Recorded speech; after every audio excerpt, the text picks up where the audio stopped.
நம்ம பூமியை நோக்கி ஒரு விண்கல் வந்துட்டு இருக்கு. இந்த விண்கல் வர 2032ல நம்ம பூமி மேல வந்து மோதும் அப்படின்ட்டு விஞ்ஞானிகள் கணிச்சிருக்காங்க. அது உண்மையிலே நம்ம பூமி மேல வந்து மோதுமா? நம்ம இந்தியாவுக்கு எதுவும் ஆபத்து இருக்குதா?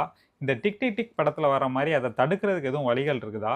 அத தான் இந்த வீடியோல பார்த்து தெரிஞ்சுக்கிட போறோம். வாங்க. இந்த மாரி இன்ட்ரஸ்டிங்கான சயின்ஸ் இன்ஃபர்மேஷன் நீங்க தெரிஞ்சுக்கணும்னா மறக்காம இந்த சேனலை சப்ஸ்கிரைப் பண்ணி ஃபாலோ பண்ணுங்க. நம்ம பூமியை நோக்கி வந்துட்டு இருக்க இந்த விண்கலை போன வருஷம் 2024ல தான் கண்டுபிடிச்சாங்க. இதோட பேர் வந்து ஆஸ்ட்ராய்ட் 2024 YR4. இந்த ஆஸ்ட்ராய்டோட சைஸ் வந்து பாத்தீங்கன்னா 130 அடியிலிருந்து 300 அடி நீளம் வரைக்கும் இருக்குமா.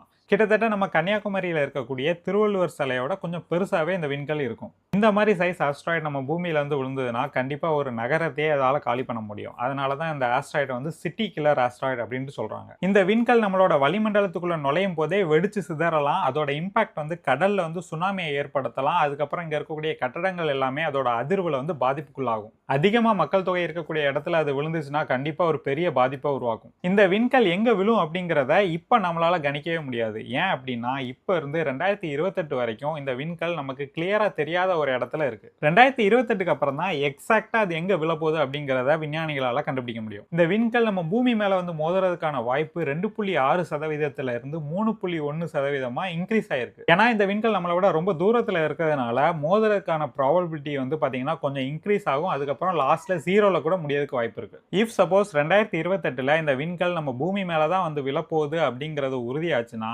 நாசா நம்ம பூமியை காப்பாத்துறதுக்கு ஒரு ஐடியா வச்சிருக்குது. அதுதான் த டாட் mission, double asteroid redirection test mission. இந்த மிஷன் மூலமா கைனடிக் இம்பாக்டர் ஸ்பேஸ் கிராஃப்டை யூஸ் பண்ணி அந்த விண்கல் மேல மோதி அதோட வழித்தடத்தை மாற்ற முடியும். ஆனா 2028க்கு அப்புறம் தான் அந்த மிஷனை வந்து பயன்படுத்தணுமா வேண்டாமா அப்படிங்கிறத நாசா முடிவு பண்ணும். இந்த விண்கல் நம்ம மும்பை மேல விழப்போகுது, இது பூமியில விழுந்ததுக்கு அப்புறம் பூமியே அழிஞ்சு போயிடும் அப்படின்ட்டு நிறைய புரளிகள்லாம் கிளப்புறாங்க. என்ன நடக்க போகுது அப்படிங்கிறத பொறுத்திருந்து பார்ப்போம். இந்த தகவல் உங்களுக்கு பிடிச்சிருந்ததுன்னா லைக் பண்ணுங்க, மறக்காம சேனலுக்கு சப்ஸ்கிரைப் பண்ணி ஃபாலோ பண்ணுங்க.